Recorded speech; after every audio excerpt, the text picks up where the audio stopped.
go ahead and do a little experiment, and you all will get to be my students today. Are any of you all science teachers? Do anything science? Ooh, then you'll get to learn something new. This is a polymer, and polymers are a chain of molecules.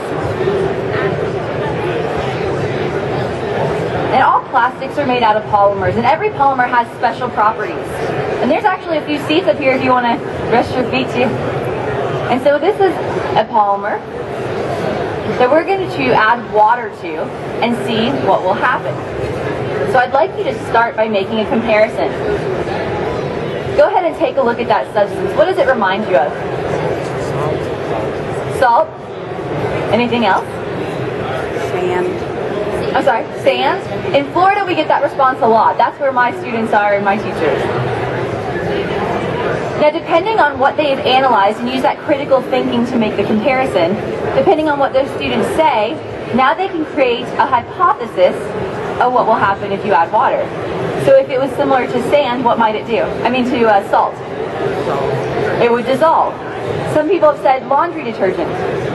If you thought it was similar to laundry detergent, then if you added water, it would bubble, right? Bubble up. You get soapy and SIDS might fizz. And so depending on what the student compares it to, they're going to come up with an educated hypothesis about what is going to happen. Any other ideas of what you think this particular polymer might do?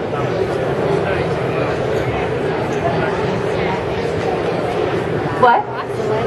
Solidify. That's a really good guess. And there's almost always a student in class that says it's going to explode. I think they just like the idea that it might explode, right? So you have on your 3D safety goggles right now. You're safe just in case it does. And we're going to add 1 drop of blue food coloring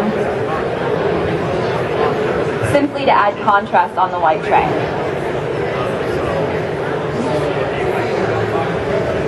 Alright, so we're going to add this water. Let's all count down together from 5, 4, 3, 2, and 1.